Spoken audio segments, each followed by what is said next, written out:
Good afternoon and good morning to everyone who is joining us today. My name is Andy Pushalik. I am a partner in the Toronto office where I'm the practice group lead of our labor and employment group.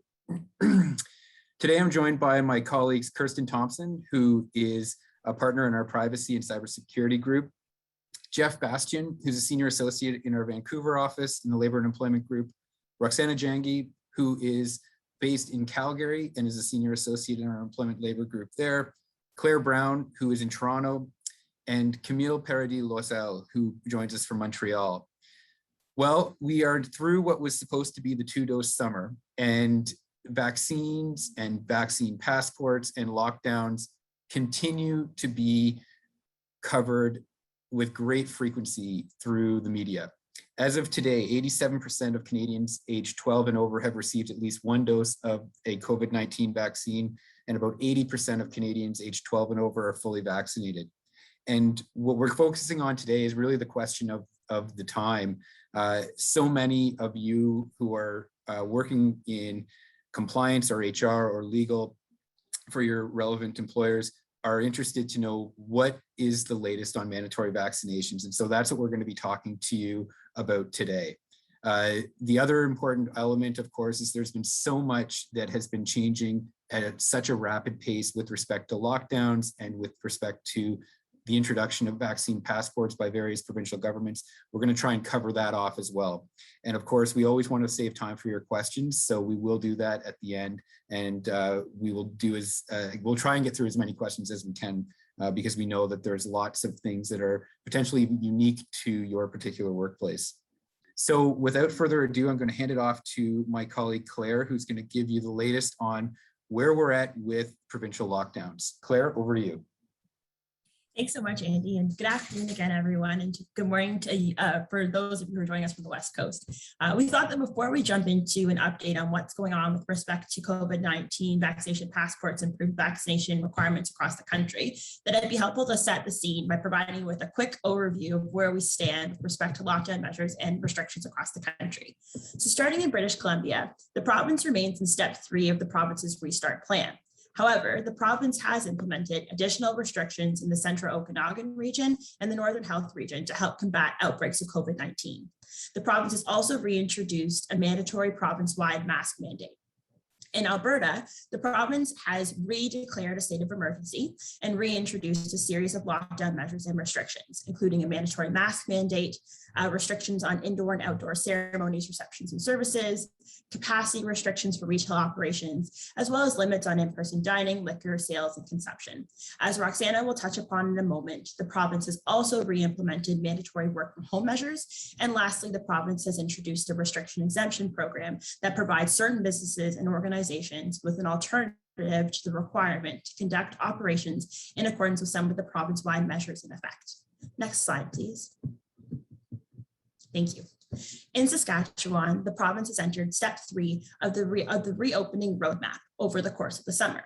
However, as a result of entering into that stage of the roadmap, all public health measures were lifted. Effective September 17, 2021, the province decided to reintroduce a mandatory mask mandate for all indoor public spaces in the province. In Manitoba, the province is currently in phase 3 of the 4-3-2-1 Great Summer Plan. As part of phase 3, certain businesses and facilities were permitted to operate without restrictions. However, at the end of August, the province re-implemented a mandatory mask requirement for all public indoor spaces.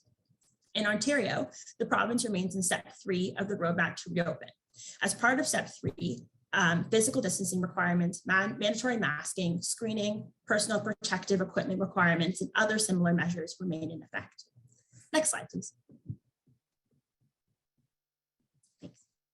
In Quebec, all regions of the province remain in level 1 vigilance green zone of the province's COVID-19 alert level framework. As part of level 1, indoor and outdoor private and public gatherings remain subject to capacity limits, while telework remains recommended, and businesses are generally subject to certain COVID-19 preventative measures and restrictions. In New Brunswick, the province entered the green zone of the COVID-19 alert level system.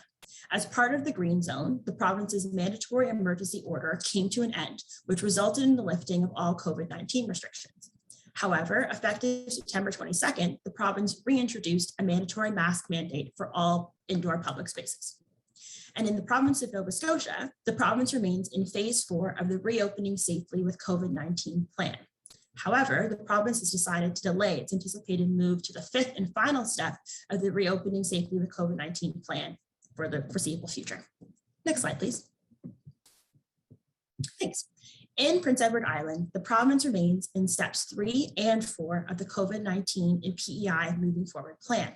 However, effective September 17th, the province implemented non-medical masking requirements for all public spaces, as well as stricter restrictions for indoor and outdoor personal gatherings. In Newfoundland and Labrador, the province remains in step 2 of the Together Again plan, while certain additional restrictions are in effect in the Bay Verte Peninsula.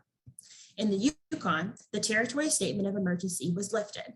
However, individuals remain encouraged to wear a mask in indoor public spaces. In the Northwest Territories, the territory remains in phase 2 of the Emerging Wisely 2021 plan. In addition, certain additional restrictions and containment orders are in effect in certain regions of the territory. Lastly, businesses and operations in Nunavut remain subject to territory-wide public health measures. Further, effective September 20th, all persons in Nunavut are required to wear a mask while in a public place where it is not possible to maintain 2 meters of physical distance at one's place of work, while attending indoor and outdoor gatherings, or while receiving chiropractic treatments, massage therapy, and other personal services. And with that, I'll turn the floor over to Jeff to provide us with an update on proof of vaccination requirements in effect in the province of British Columbia. Great, perfect, thanks so much. And so the BC vaccine passport, I've just put 3 dates there to be aware of. It's already the case that as of now, people are required to be partially vaccinated for access to certain discretionary events, services, and businesses. And then that becomes a requirement to be fully vaccinated, so having 2 doses of a vaccine by October 24th. The orders that implement the vaccine passport are set to expire January 31st, unless they're extended. And then I've set out the two links to the 2 orders of the provincial health officer that implement these requirements here. Next slide, please. So the first order relates to gatherings and events, and I'll just note at the outset, because this is a labor and employment webinar, the order does not apply to your workers at a workplace or the workers at a workplace when they're engaged in their workplace activities. And that's actually set out in the preamble of the order. So the actual body of the order in Part D sets out the proof of vaccination requirements. It's fairly similar to the order in the food and liquor serving premises as well. But the way that it sets it out, and this is paraphrased here, it says that an organizer of an event must obtain and the participant must provide proof in the form of a vaccine card of having received 2 doses of vaccine, although as I noted before October 24th, that's just 1 dose is necessary. And then absent such proof, a participant must not enter or be allowed to enter or remain in a place for an event. And so there's 3 definitions that I want to highlight here because it's helpful in understanding the order and the scope of it. So the event in these cases means a gathering of more than 50 participants at an inside place for various things. I've set out there social, entertainment, dancing, all of those types of events or gatherings. There's more to the definition than that, but that's the main one for, I think, for the purposes of highlighting at this point. One of the other definitions of events includes adult sports or fitness classes, those types of things where there's no 50-person threshold. But I think for these purposes, this part of the definition is most important. Now, participant means a person who attends an event but does not include an organizer, event staff member, official or performer, player, athlete, officiant, or any person who's acting in an official or service capacity. And so that sort of reiterates the fact that workers doing their job at the workplace are not caught by this order. And then the vaccine card is the way they're referring to the vaccine passport. And that is defined to mean photo identification plus either electronic or printed proof of the BC government issued. It's a QR code that you can download on your phone or print out, or another acceptable form of official government proof. There's a few. So if the government of Canada has a certain type of proof, that would be acceptable, for example. Next slide, please. So the food and liquor serving premises order, very similar. Again, just to clarify, this order does not apply to certain types of premises like takeout or counter service only, food courts, those types of things. For those employers that have industrial camps or workplace cafeterias, that's excluded as well, or cafeterias at the workplace. And the language that they use there, again, this is paraphrased, but an operator must obtain and a patron must provide proof in the form of a vaccine card that they've received the 2 doses of vaccine. And if they don't provide that proof, then they cannot remain on the premises.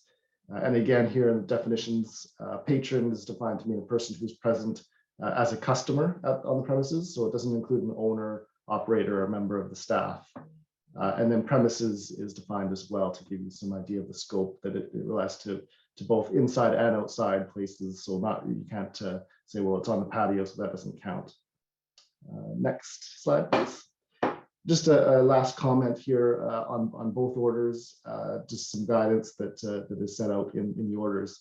Operators and organizers, when they're checking for vaccination status, you're supposed to scan the QR code with this BC Vaccine Card Verifier app, and the order says that you must not scan it or take a picture or with anything but their app, and you cannot retain proof of vaccination or their identification or use it for any other purpose other than fulfilling the purpose of the orders. But there is a sort of a caveat to that with the written consent of the participant or the patron, you can keep a record of the fact that they have provided proof of vaccination in compliance with the order, and then use that in subsequent times to satisfy yourself that they have provided that proof. So you don't need to scan it every time. You can note down that they've taken it, but just don't retain their QR code or anything like that. And so with that, I'll pass it over to Roxana to talk about Alberta.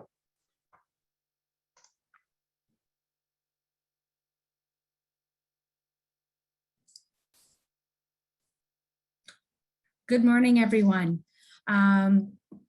So as Claire mentioned earlier, the government of Alberta has declared a state of emergency again on September 15th and has introduced new restrictions, which took effect on September 16th and 20th.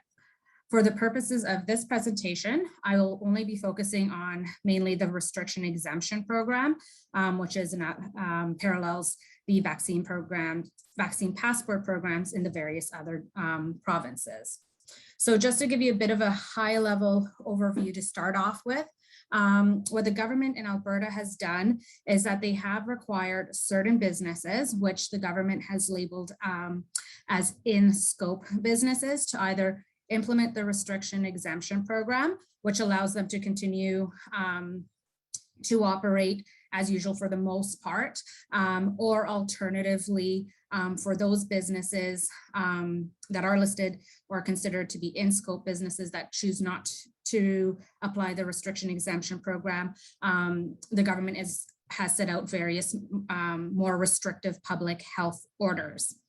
Now, what is interesting and what businesses in Calgary should know is that after the provincial government made its announcement, the city of Calgary issued another bylaw mandating that all in-scope businesses apply the restriction exemption program starting September 23rd, which was yesterday. So businesses in Calgary that are on the in-scope list do not have an option and must apply the restriction exemption program. Businesses outside of Calgary in the province of Alberta that are on the in-scope list still have the option to either implement the restriction exemption program or follow the more restrictive health measures.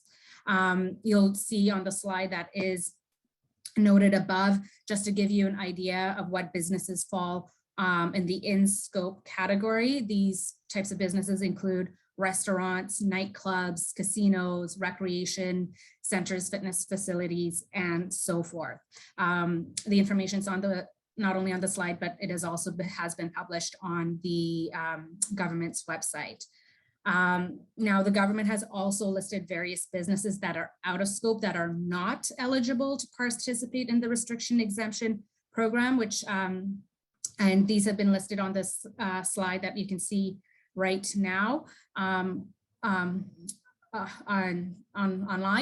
And these are the businesses that the restriction exemption program does not apply to. Of note would be retail businesses. Last week when the announcement came out, the government had suggested that retail businesses would have been on the in-scope list unless they were required for daily living, but that has changed now and that has moved to on the out-of-scope list. So again, these are the businesses that are not eligible to participate in the restriction exemption program. So if we move to the next slide, we'll get into the specifics of the restriction exemption program. So under the restriction exemption program, businesses, again, the in-scope businesses must obtain from all of their patrons who are above the age of 12, either a valid proof of vaccination or a proof of a privately paid negative COVID-19 test result within the last 72 hours or documentation of a medical exemption. Now, the proof of vaccination can be either the paper copy or the digital copy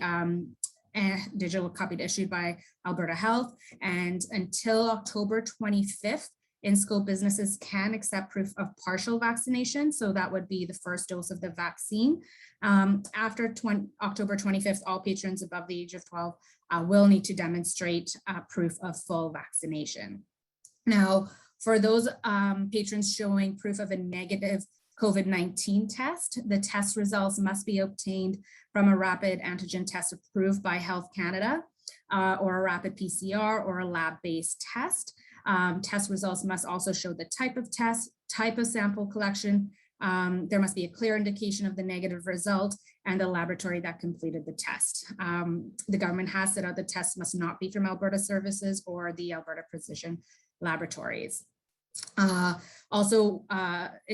has been set out that photos of rapid test results taken off-site is not sufficient, and individuals are prohibited from bringing completed self-tests or rapid tests to the business due to the communal nature of the virus. So that's just a bit about the rapid tests.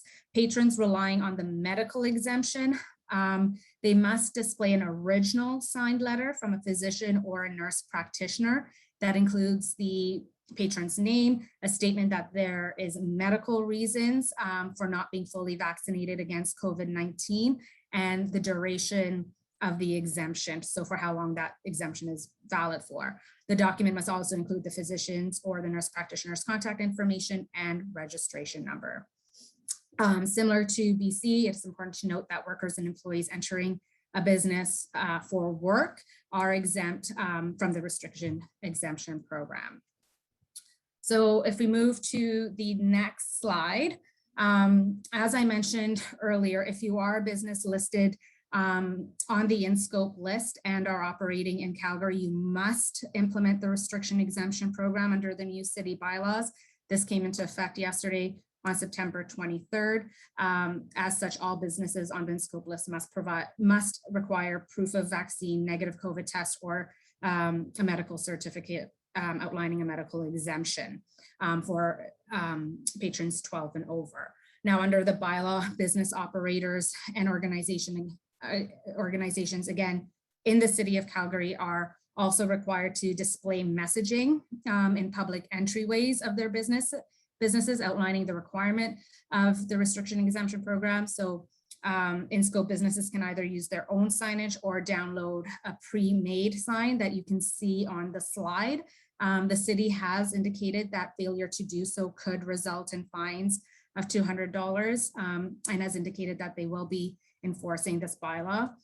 And the city has also indicated that they will be they will also there will also be fines for individuals who do not show proof of vaccine, and businesses that do not follow the program could potentially be fined up to $500 on the first count, and higher penalties may potentially be issued for repeat offenses.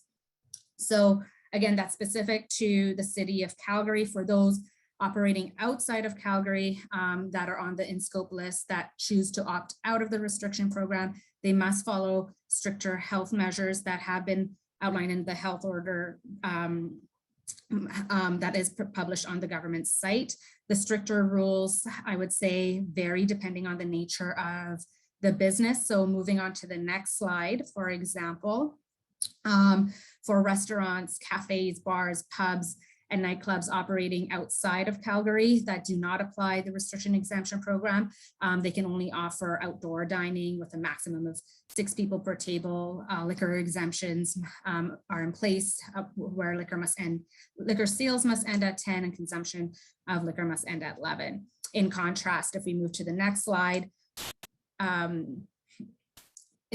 businesses operating an adult indoor sports, fitness, recreation facility, again, outside of Calgary, who choose not to apply the restriction exemption program, are not permitted to have any indoor group classes, activities, and so forth. One-on-one training is allowed, provided that there is 3 meters of physical distancing. Indoor competitions are paused except for where vaccination exemptions are granted, and currently there are no restrictions for outdoor activities. So to go through all the specific restrictions for each category, and then scope businesses outside of Calgary would take quite a bit of time. So I'm not going to have the opportunity to potentially do that today, but I strongly encourage those of you who may have any specific questions on the topic or any specific questions regarding your business to contact your one of your primary lawyers at Denton's to discuss the issue further. Now moving to the next slide, I will highlight now for businesses that are not in this in scope list, there are still general restrictions that do apply to them that have come into effect, such as masking. Masking again now is required for all indoor spaces controlled by a business or an entity. Employees must also wear masks except while alone in a workstation. The usual exemptions for masks, again, such as medical reasons and so forth, still do apply. Social distancing is also now a requirement. There are certain exemptions for businesses such as personal services that require closer contact, but that is something that has also been reinforced by the government in their recent orders. And there's also now limits on operators and businesses, and they must now limit the number of members of the public that may enter their location to either the greater of 33% of the total operational occupancy load, or as determined by the Alberta Fire Code, or 5 people, whichever one's greater. So finally, moving on to the next slide, I'm just going to briefly touch on this because, again, it is relevant to employers. And I know this goes slightly beyond vaccine passports, but I also just wanted to highlight that under the new restrictions, all Alberta employees are legally required now again to work from home unless the employer determines that their presence is required for operational effectiveness. So this has also come into place and is something that businesses should be aware of. So with that kind of concludes my presentation, and I'll pass it on now to my colleague in Quebec to provide you an update for that jurisdiction. Thank you. So good afternoon, everyone, and thanks for joining us during this Friday afternoon. So quickly on today, I'm going to talk about Quebec vaccine passports. So since September 1st, the vaccine passports were introduced in the province of Quebec. The presentation of the vaccination passport is required for people under age 13 and over in order to have access to those locations and activities. So it's pretty similar to the other provinces. So for bar and restaurants, except for takeout, for fitness centers, for movie theaters, events and festivals, sport arenas, casinos, team sports. And also the information is all published on the government website. And also please note that the order does not apply to employees and workers entering business for work.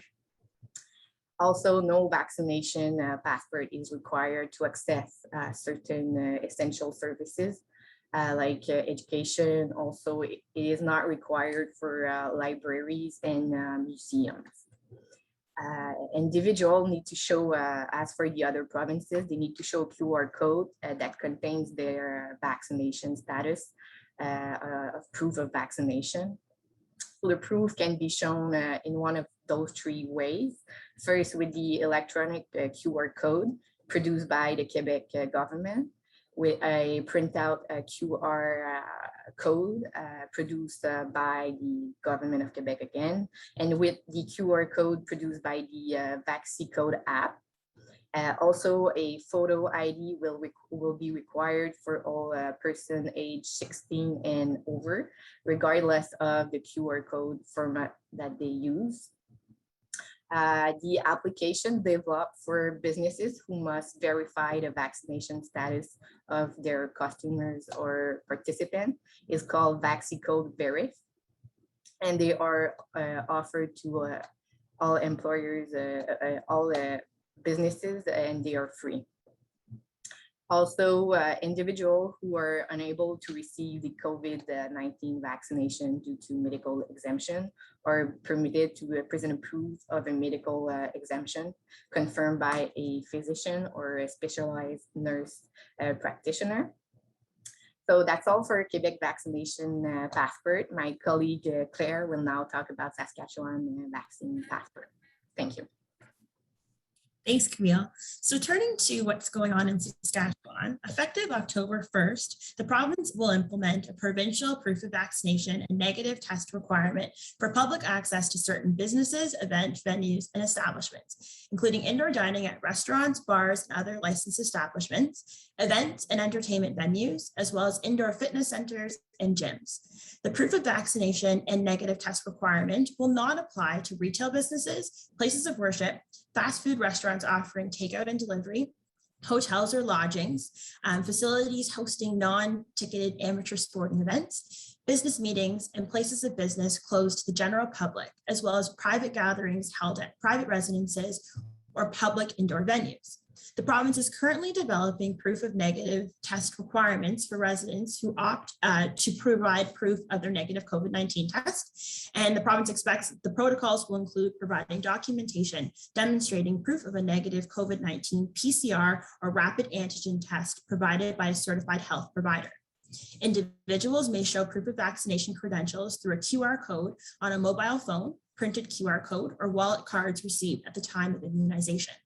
Lastly, the province notes that by the end of September, businesses or organizations requiring proof of vaccination will have the option to download and use a free QR code verifier application to scan an individual's QR code and determine whether a person is fully vaccinated or not. Next slide, please. Thanks.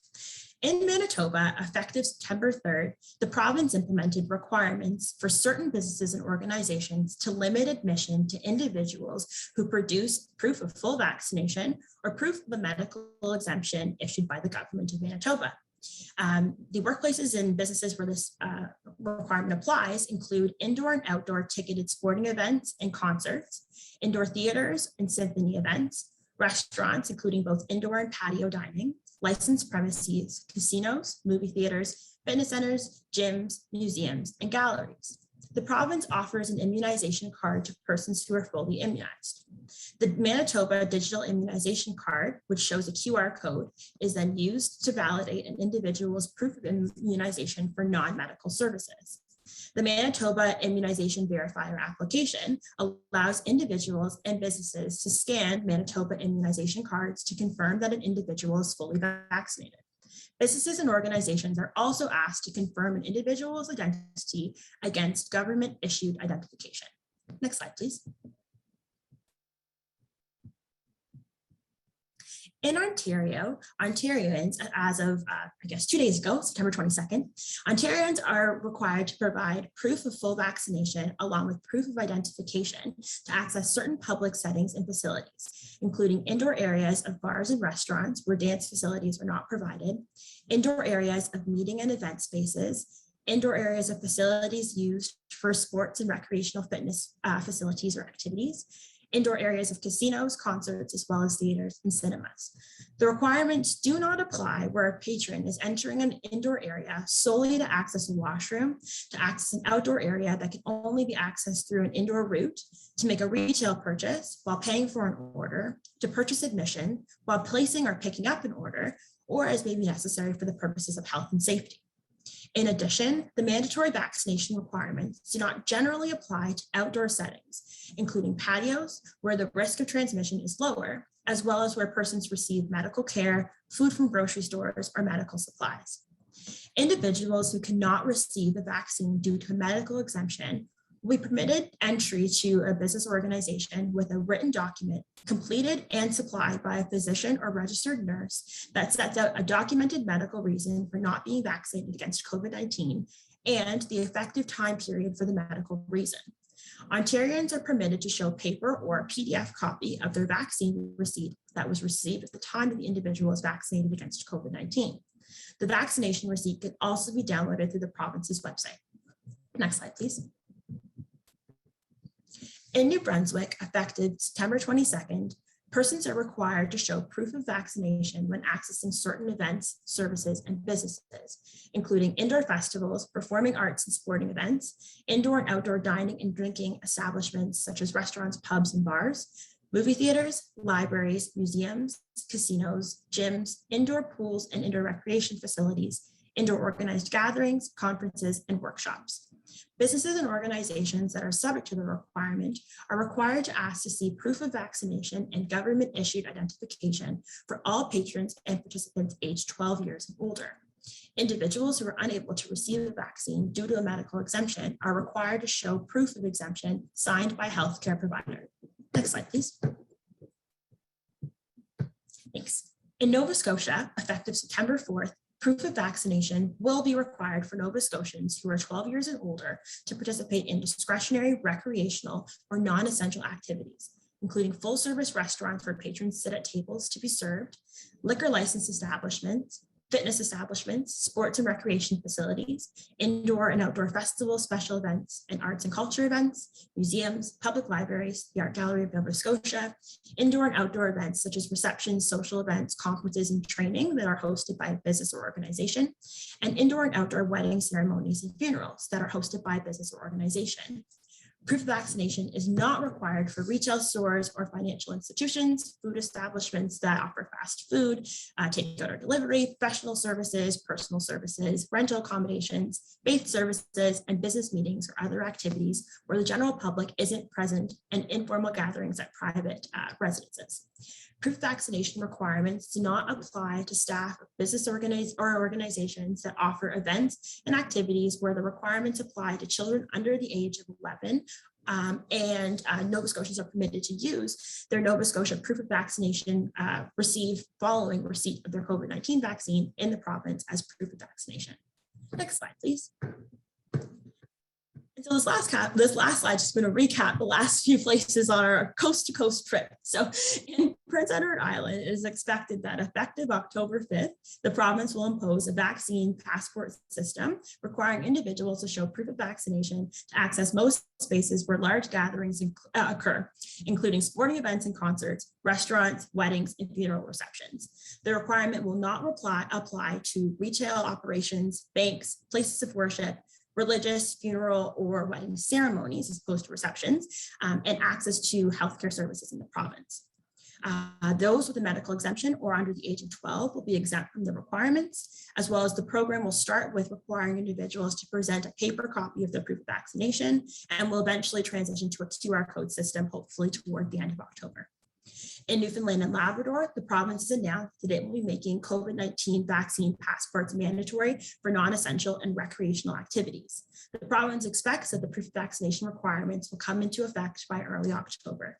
The Yukon Territory has noted that it does not currently have any intention to bring vaccine mandates to services or government staff, while the Northwest Territories and Nunavut have not announced any proof of vaccination requirements. And with that, I'll turn the floor over to Andy and Kirsten to discuss mandatory vaccinations. So we want to get right to it. So if we go to the next slide, and a lot of activity in the Q&A, we want to get right to those basic questions. So first, can an employer ask an employee to disclose their vaccination status? And the answer is yes, and that's been our advice the whole way through.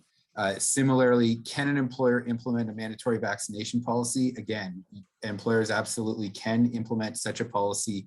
What we're going to talk about near the end of this presentation is the practical implications about what do you do when someone may not comply with the policy and it's not for a reason that's covered under the human rights legislation across the country. And we are going to talk about the very, very new statement from the Ontario Human Rights Commission about what can constitute an accommodation. And finally, another question we've been getting a lot from clients is, can employers make being fully vaccinated a condition of employment for new hires? And again, the answer is yes. Certainly there's going to be human rights accommodations that you may have to account for, but on the whole, absolutely yes to all of those three basic questions. If we look at the next slide and we start to unpack about whether an employer can ask an employee whether they've received vaccination, you have the cover and the duty to take all reasonable precautions to protect the health and safety of workers. And so determining an employee's vaccination status is likely covered under that duty, which gives you the legal right to ask that question. Now, there is a lot of privacy implications with this issue, and that's why we're very grateful to have our friend and colleague Kirsten Thompson joining us. So Kirsten, I'm going to hand it over to you to talk about a number of the privacy implications before we circle back to some of the employment law issues when instituting a policy. Thanks, Andy. I'm always delighted to be invited to the employment group's parties, even if I'm only here for a few slides. My expertise is in privacy, and obviously if you're collecting information, you are likely to trigger privacy laws, either federally or the provincial ones. So I'm going to do a quick survey of some of the considerations that you need. Can we slide forward, please? So the big one is, can you require proof or can you just ask employees?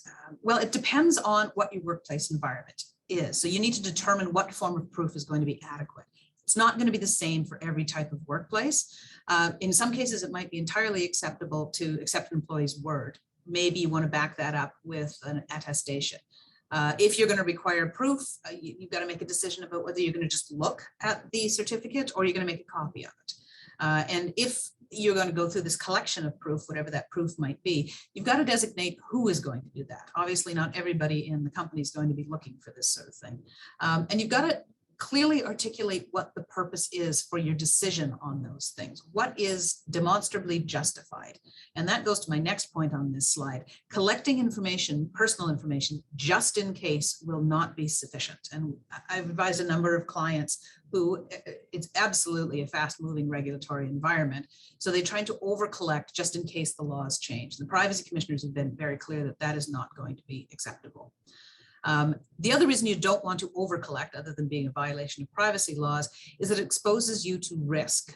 We've already had a couple of incidents of vaccine status information being inadvertently sent on reply alls and CCs and BCCs, those sorts of issues.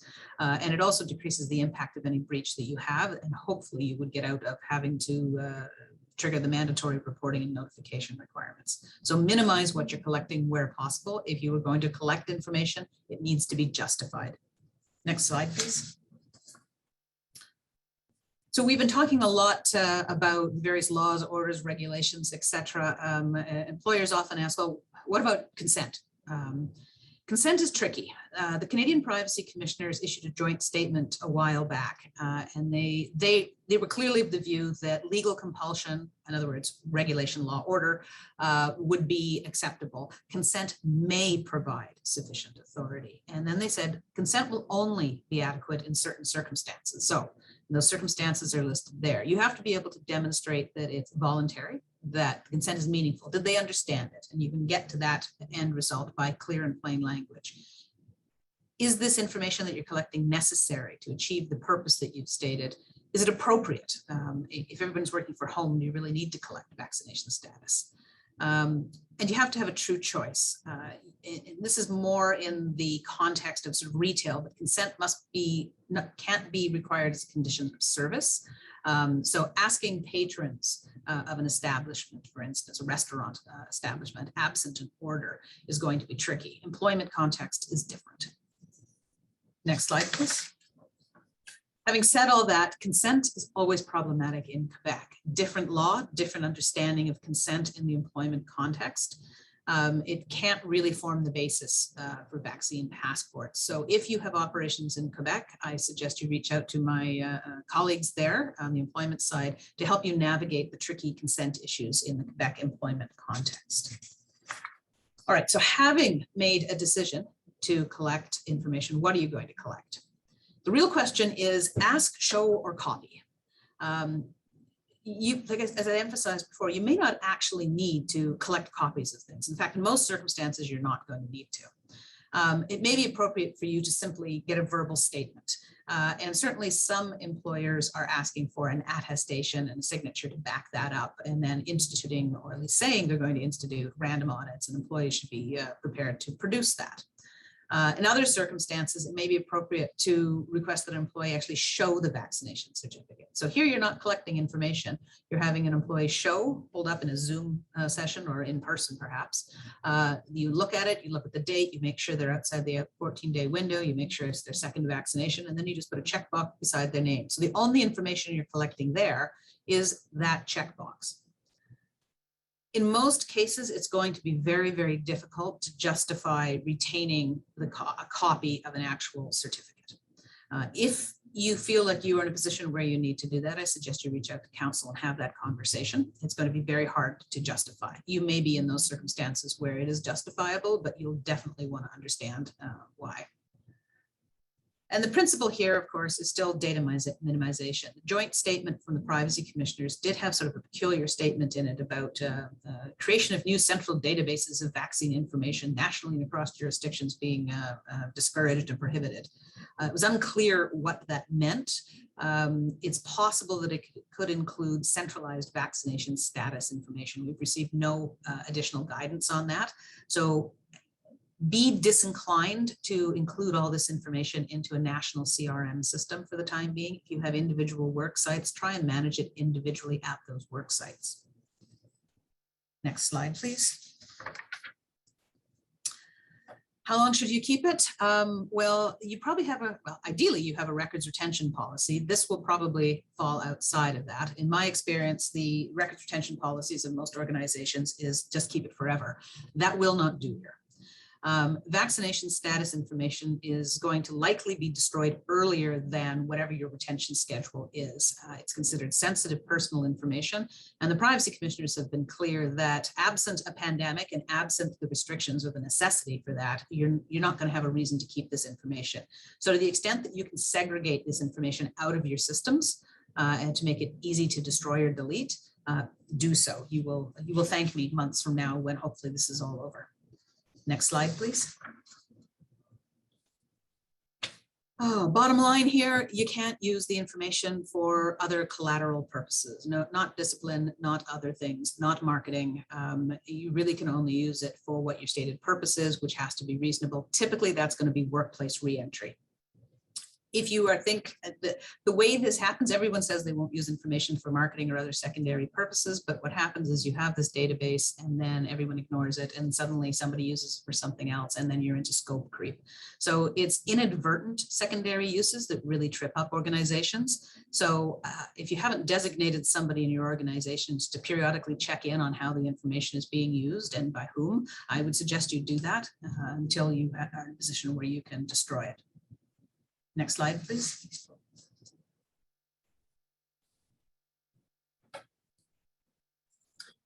So this kind of gets back to the employment side of things, although there are some privacy implications here. And as Kirsten and I like to say, you know, do you need a policy? Of course you need a policy. You need a policy for everything in employment law and privacy law. And so once you've decided that it is time for you to start moving towards a mandatory vaccination policy, you should start to put that to writing. And in some municipalities in Ontario, there have been a number of amendments to our Reopening Act, but public health officers now in Ontario, if they consult with the Chief Medical Officer of Ontario, they may actually recommend that employers should implement mandatory vaccination policies. You can find some resources on a number of public health websites, but generally speaking, what you want in that policy is covering off all of those privacy issues that Kirsten talked about. So a statement on the purpose, a statement about what you're going to do in terms of showing or taking copies. And like Kirsten said, our advice is not to take a copy, but more just to see it and then just document that. Talk about where the information is going to be stored. And beyond all of these other privacy issues, you may want to deal with what happens when someone is not compliant and if they're not able to access the workplace, or what other consequences you may have for the employees. And we will discuss that as we go on. Just a plug here, we know that things are moving quickly. And so what we at Dentons have done is we do have a template vaccination policy, which we are offering to clients for a fixed fee of $1,000. If nothing else, it'll give you a very good opportunity to kind of see how to structure it and get you off so that you can then start to customize it for your workplace. So if you do want that, just reach out to any of your Dentons lawyers and we'll be happy to provide. Kirsten, before we go to the next slide, anything else you want to mention from a privacy standpoint? No, I think we've covered the waterfront there. I did see a question about attestations and whether collection and retention of attestations is different than the actual vaccination status. It depends on what the attestation says. If the attestation says simply, I promise to have answered this question about COVID vaccination truthfully, then that will have a different standard than the actual information. But typically what I've seen is these attestations are bundled with the declaration itself. So to the extent that the attestation includes information about vaccination status, it's going to be subject to that minimal retention period that you should have for that type of information. Great, thanks, Kirsten.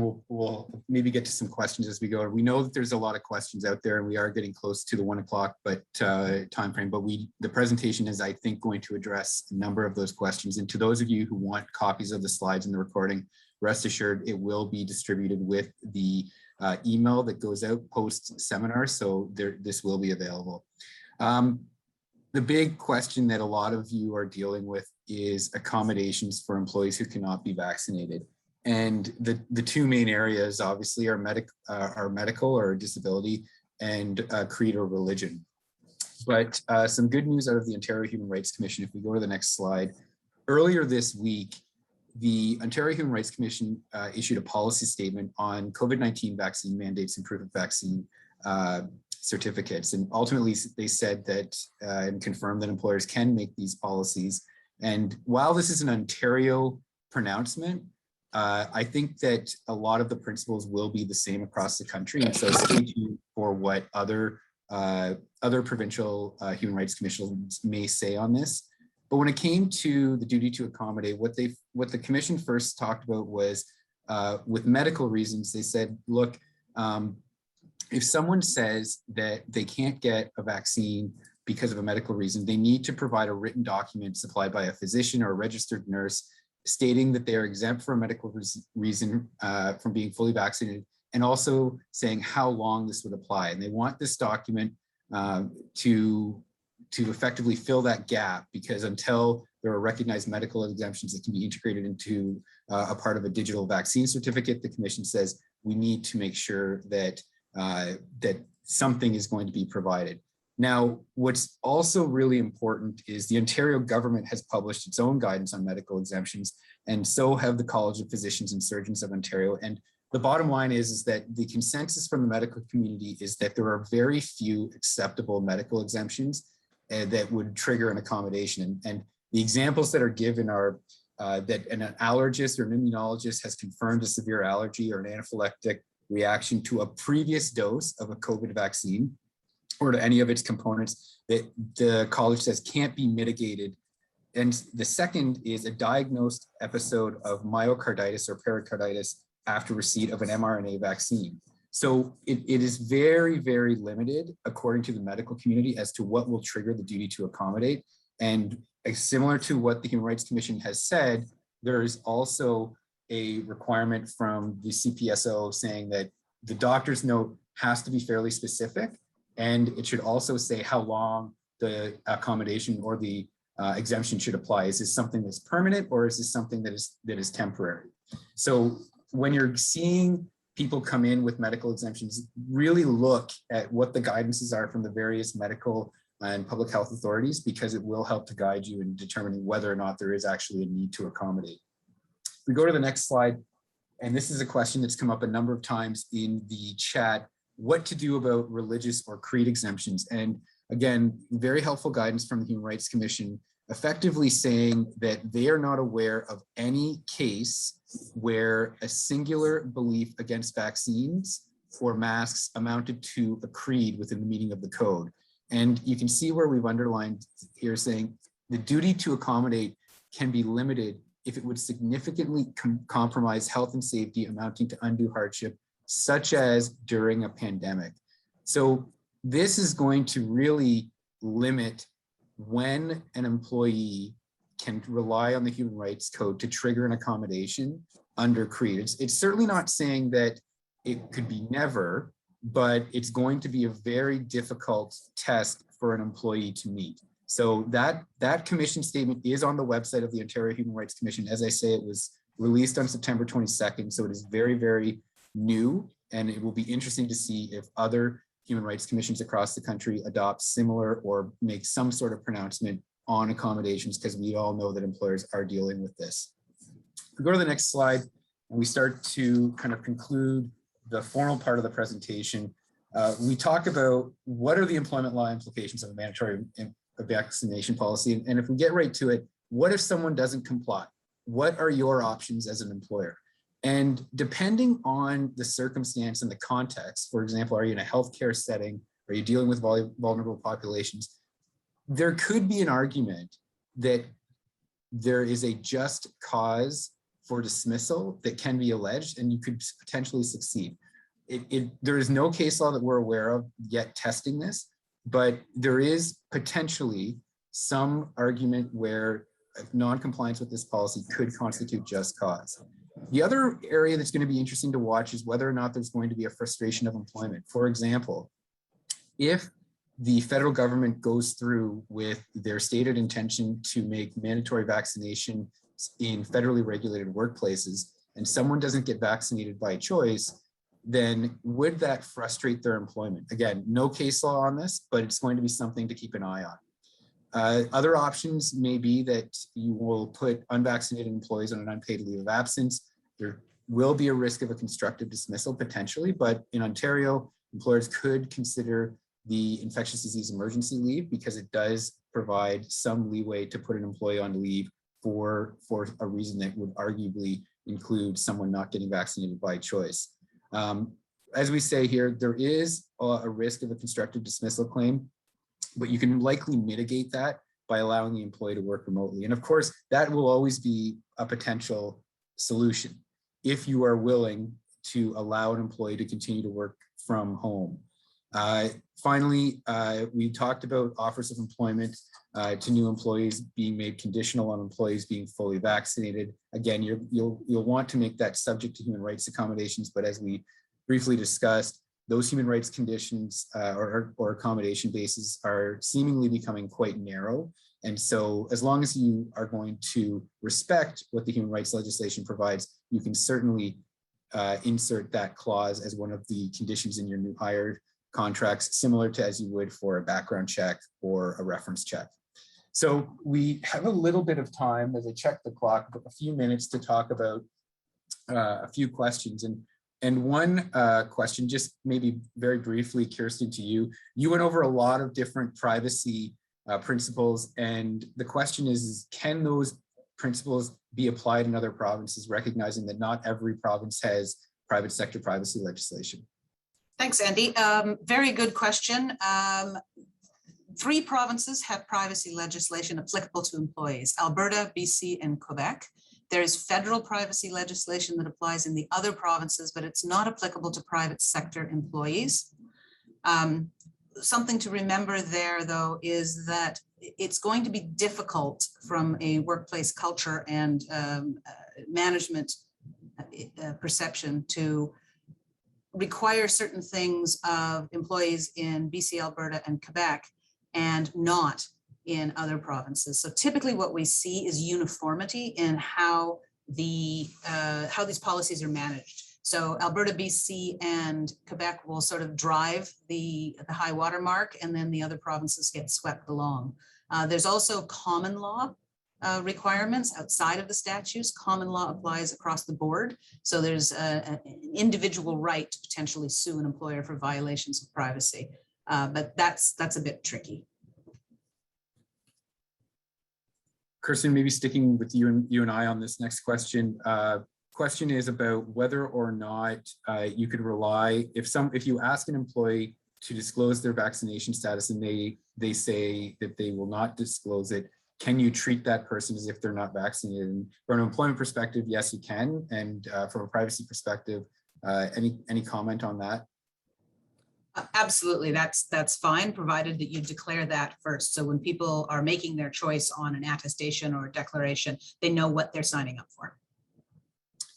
A question about the new higher vaccination requirement and what does subject to human rights means. What that means is that if the person was to come forward with a medical exemption, or they were able to, as the Human Rights Commission says, a creed accommodation, you would have to, your duty to accommodate would be triggered. And that's what we're addressing when we talk about how you implement that conditional hire question.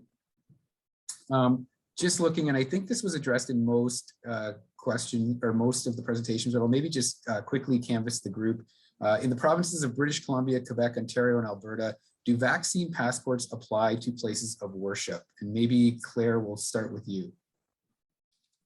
Sure, thanks, Andy. So in Ontario, the question is, it depends. And what I mean by that is, if, for example, you're talking about a religious service, then no, it wouldn't apply to the religious service. But for example, if there's a wedding in that space, you have to make sure that we're aware of what event is taking place and make sure that you're familiar with whether the requirements would apply in that context. So in Ontario, it's not explicitly clear, but we can help make it clear for you. Great, thanks, Claire. Jeff, anything to add from BC? So it's similar in BC. So worship services are specifically excluded, but based on the definition of a place and an event, if they were holding non-religious gatherings there, then arguably that could be caught. So, but religious, worship services are excluded. Roxana, anything from Alberta on this one about places of worship? Yeah, no, we're quite similar to the other jurisdictions. So places of worship, again, for faith worship purposes, are not eligible to participate in the restriction exemption program. They do have specific other restrictions, such as the capacity limit, masks are mandatory, and social distancing of 2 meters. So that does need to be put into place. But if it's specifically for, again, faith and worship purposes, then the exemption doesn't apply. But if it's, again, weddings, funerals, attending in those facilities, then there are other exemptions that would apply. And finally, Camille from Quebec, anything to add about places of worship and vaccine restrictions in that province? Yeah, so for Quebec, it's also places of worship services are also excluded. So it's basically the same than the other provinces. Great. Well, thanks everyone for joining us today, and to all of our presenters. Appreciate all of your insights. Like I said, if you do want a copy of our template vaccine policy, by all means, email any one of us. And like I said, it's a fixed fee of $1,000. Be sure to subscribe to our blog. That's where we're trying to keep everything current as well. We have various mailing lists where we are blasting out every new development to ensure that you're current. A couple important presentations coming up.